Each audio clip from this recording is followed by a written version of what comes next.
नमस्कार, बुलेटिन में आपका स्वागत है। मैं हूं अविनाश। जैसा आप हम सभी जानते हैं कि 28 सीटों पर उपचुनाव हो रहा है मध्य प्रदेश में, और दोनों ही दल कांग्रेस और भारतीय जनता पार्टी ने अपनी पूरी ताकत झोंक दी है इस चुनाव में।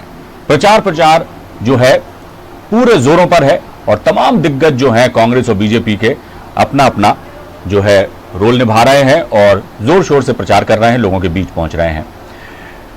क्या कुछ सियासी समीकरण बन रहे हैं, किस तरह से वार पलटवार हो रहा है और क्या कैसी रणनीति बनाई है दोनों ही दलों ने, ये आप सभी हम जानते हैं।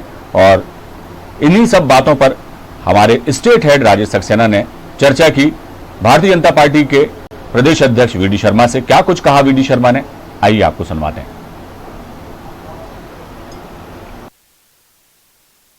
मध्य प्रदेश की 28 सीटों पर जंग और जिस तरह से लगातार बीजेपी की कैंपेनिंग, तमाम सारे नेता, लेकिन बीजेपी के प्रदेश अध्यक्ष वीडी शर्मा जो कि खजुराहो से सांसद भी हैं, लगातार कैंपेनिंग कर रहे हैं, लगातार रणनीति तैयार कर रहे हैं और आज अशोकनगर में वो मौजूद हैं। उनसे चर्चा करेंगे कि चुनाव के ट्रेंड को लेकर, मुद्दों को लेकर कि आखिर जो चुनाव हो रहे हैं उसकी असल वजह क्या है।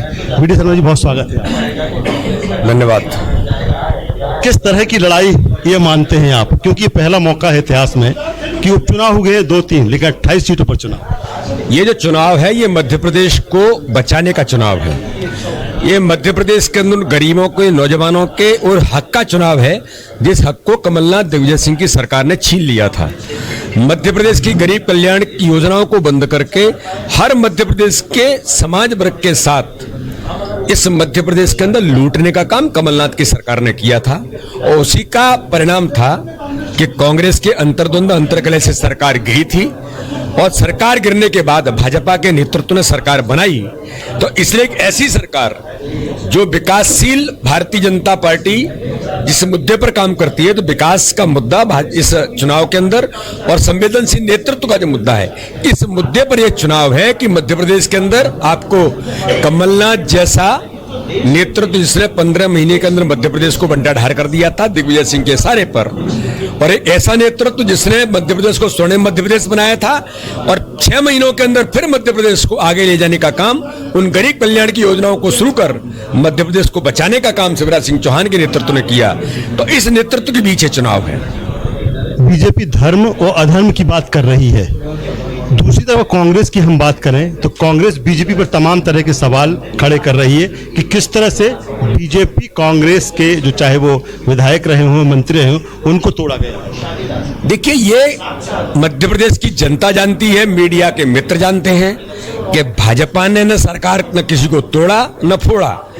आपके अंतर्द्वंद अंतरकलह है। जब आपकी सरकार थी तो उमंग सिंगार क्या कहते थे कि सरकार को दिग्विजय सिंह के इशारे पर चलती है। आपके मंत्री कहते थे कमलनाथ तो केवल छिंदवाड़ा के मुख्यमंत्री हैं। आपके मंत्री कहते थे कि भ्रष्टाचार इतना बढ़ गया है कि पैसा ऊपर तक जाता, टीआई रेट तय कर रहे हैं। आपके गोविंद सिंह ने कहा था, तब तो भाजपा की सरकार न कोई था, आपका अंतरकलह था, अंतर्द्वंद था। तो कमलनाथ जी को गलती हो गई कि मैं मध्य प्रदेश का नेता हूं। कमलनाथ जी ने कांग्रेस के नेता है मध्य प्रदेश के, न मध्य प्रदेश के नेता है, न आपको जनता ने चुना। आपको गलतफहमी हो गई, आप तो उद्योगपति हैं और आपके नेताओं ने कहा कि आप प्रदेश के, देश के सबसे दूसरे नंबर के उद्योगपति हैं। तो आप गरीबों को क्या जानते हैं? न मध्य प्रदेश का दर्द था, न गरीबों का दर्द था, न आप किसानों को जानते थे, न नौजवानों को जानते थे। और इसीलिए उस अंतरकलह के कारण उन मित्रों ने जिन्होंने वादे किए थे, जो जनता में सपने दिखा के आए थे, तो ऐसे लोग क्या करेंगे जब आप उनको रेस्पॉन्स नहीं करेंगे, आप उनके वादों को पूरा नहीं करेंगे, तो लोकतंत्र में जनप्रतिनिधि को जवाब देना होता है। जो उन लोगों ने कहा कि इसलिए हम सरकार छोड़ रहे हैं, सिंधिया जी ने सड़कों पर उतरने की बात की, सड़कों पर उतरे, कमलनाथ की सरकार सड़कों पर आ गई।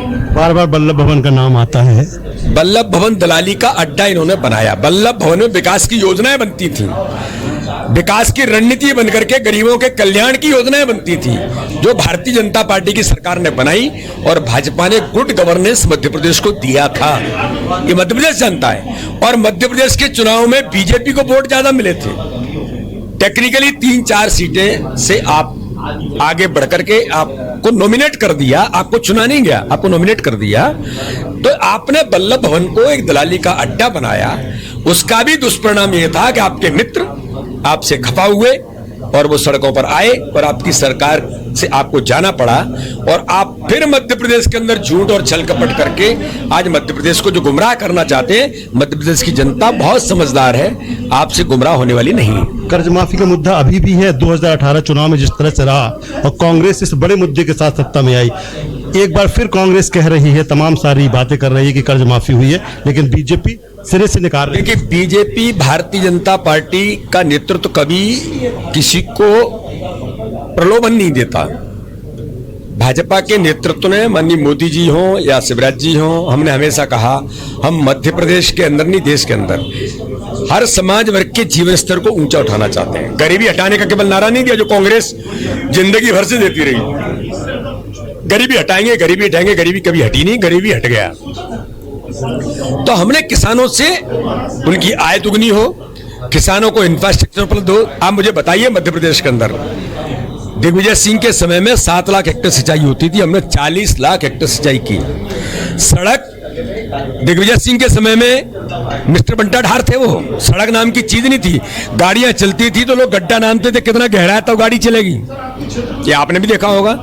लेकिन श्रद्धेय प्रधानमंत्री अटल बिहारी वाजपेयी ने भारत के अंदर ऐतिहासिक कदम उठाया, गांव-गांव से सड़कों को जोड़ा, सड़कों से प्रधानमंत्री सड़क योजना भाजपा की देन थी। आज भारत का कोई गांव नहीं जो सड़कों से नहीं जुड़ा हो। बिजली उपलब्ध हुई, आज मध्य प्रदेश के अंदर बिजली भारतीय जनता पार्टी की सरकार ने, मोदी जी ने अभी रीवा के अंदर इतने बड़े सोलर प्लांट का इनॉग्रेशन किया, एशिया का सबसे बड़ा सोलर प्लांट। और मोदी जी ने कहा गर्व से कि ये वो मध्य प्रदेश है जहां बिजली के लिए हाहाकार होता था 2003 से पहले, आज अब वो मध्य प्रदेश है जिस मध्य प्रदेश की बिजली से दिल्ली की मेट्रो चलती है। तो सड़क, बिजली, पानी, मंडी ये सब उपलब्ध करा दिया। किसान संपन्न हुआ, इसी अशोकनगर का किसान, मध्य प्रदेश का किसान संपन्न होकर जब उसको इंफ्रास्ट्रक्चर मिल गया, एमएसपी मिला, उसको दाम मिला, सारी चीजें मिली, तो ये भाजपा की सरकार ने दिया। किसान कर्ज माफी एक छलावा नहीं, शुद्ध छलावा। झूठ बोल करके आपने कहा 26 लाख किसानों का कर्जा माफ किया है। एक किसान कोई कह दे आपने एनपीए का पैसा 6,000 करोड़ रुपए जमा किया है, बैंकों में डिफाल्टर घोषित हैं, उनके लिए 54,000 करोड़ चाहिए था, 54,000 करोड़, 54,000 में से 6,000 करोड़ जो विधानसभा के पटल पर आया, ऊंट के मुंह में जीरा, और किसानों से आपने धोखा कर दिया। बैंकों में जो पैसा जमा था वो किसानों का था, आपने कह दिया ये कर्जा माफ, वहीं की उल्टा पलटी कर दी। किसान कह रहे हैं कि सर्टिफिकेट हमको दिया, हमारा कर्जा तो पहले ही माफ हो चुका है, 2018 में हम जमा कर चुके हैं, और आप कह रहे हैं हमने माफ किया, जो तो हमने जमा किया है। तो ऐसे एक नहीं, वो 26 लाख की जो पीढ़ी थी आप लोगों ने देखा, आप लोगों ने जांच की उसकी। किसान क्या कह रहे हैं कि किसका कर्जा माफ हुआ है?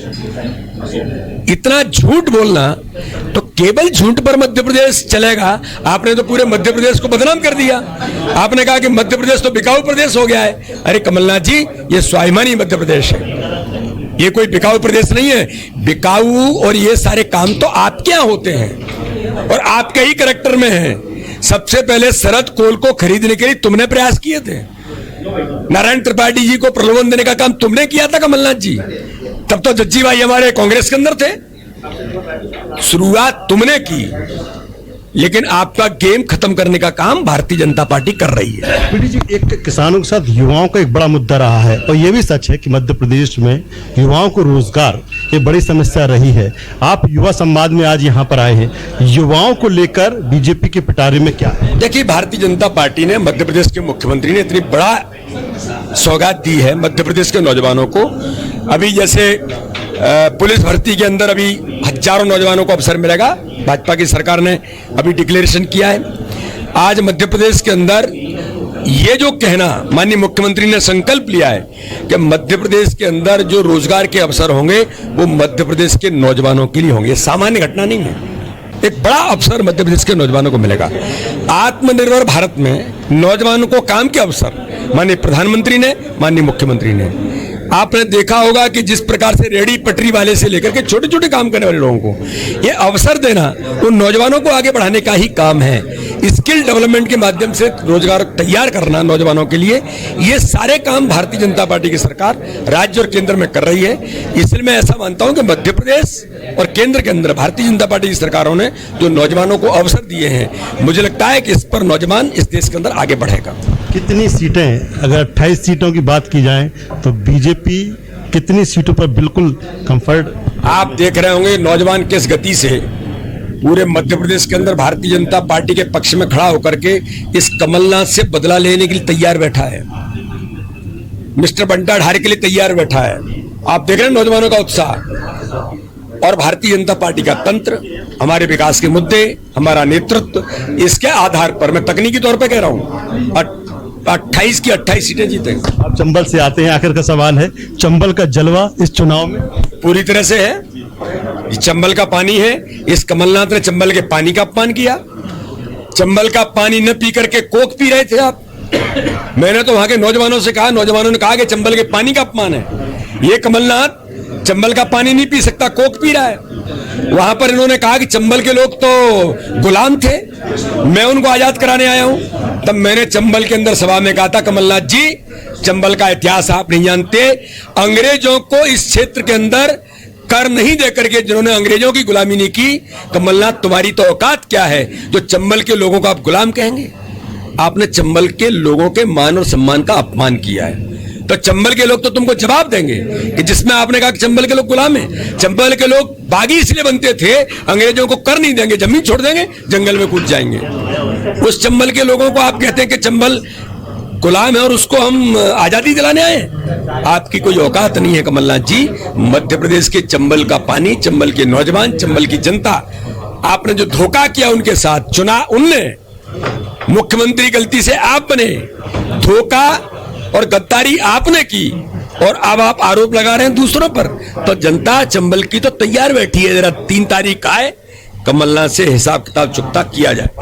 आखिरी सवाल, जिस तरह से 28 में चुनाव हो रहा है, लेकिन एक और कब विराम लगेगा इस पर? नहीं, 28 की 28 सीटें जीतेंगे और आगे देखिए, भारतीय जनता पार्टी के नेतृत्व में, हमारे सिद्धांत में, हमारे विचार में और हमारे भारतीय जनता पार्टी के विकास के मुद्दों पर अगर कोई जनप्रतिनिधि भाजपा में आना चाहता है तो उसके लिए दरवाजे खुले, सहर्ष स्वागत है। वीडी शर्मा बीजेपी के प्रदेश अध्यक्ष और सांसद जिस तरह से कह रहे हैं कि ये लड़ाई विकास की है या फिर 15 महीनों में कांग्रेस शासन में जो कुछ हुआ है उसका जवाब जनता देगी। कैमरा पर्सन इमरान के साथ राजेश सक्सेना, न्यूज पर, अशोकनगर।